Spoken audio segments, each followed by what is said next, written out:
The battle was chaotic, a whirlwind of flashing lights, guttural alien war cries, and the acrid smell of plasma fire.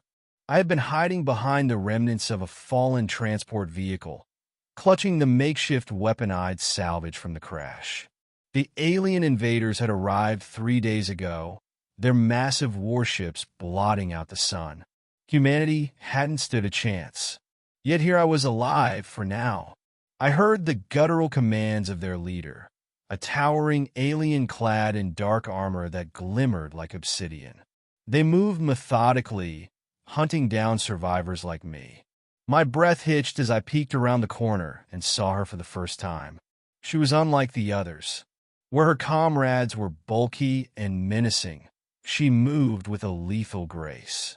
Her armor, a lighter shade of silver, clung to her form, and her piercing, glowing eyes scanned the battlefield with sharp precision. Her blade, a shimmering energy weapon, seemed almost alive in her hands. She was their warrior elite, their champion. And then her gaze locked onto mine. I froze.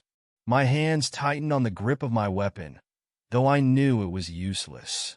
She took a single step toward me, and I braced myself for the end.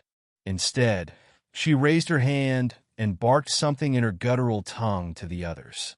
They hesitated, glancing at each other before retreating, leaving her alone with me.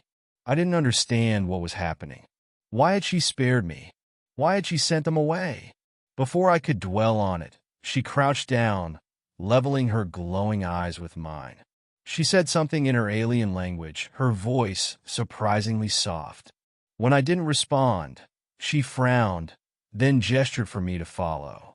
Against all instincts, I obeyed. What choice did I have? She led me to a secluded area, far from the wreckage of the battlefield. I watched her warily as she removed her helmet, revealing a face that was both alien and strangely human.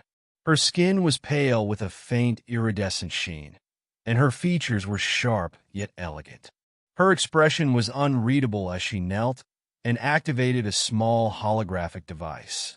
Images flickered to life, images of humans and aliens working together, building something.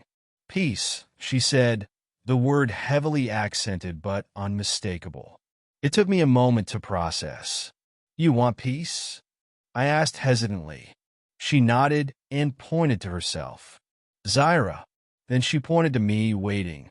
Ethan, I replied, still wary but intrigued. Over the next few hours, Zyra attempted to explain.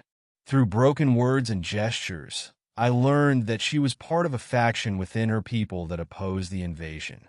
They believed in coexistence, in finding common ground with humanity. But they were a minority, and her decision to save me had branded her a traitor. When her people discovered what she had done, they came for us. I remember the fear in her eyes as she prepared to face them.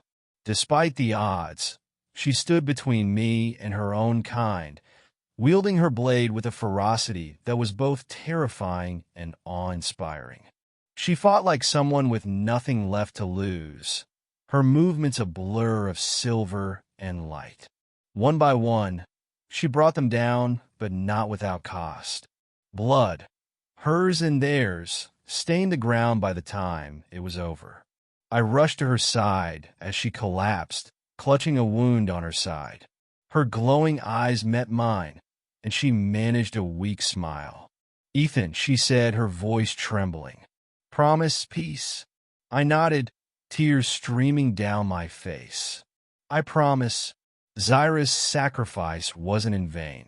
Her action set off a chain of events that changed everything. When the war ended and humanity finally met her faction, we began to understand what she had fought for.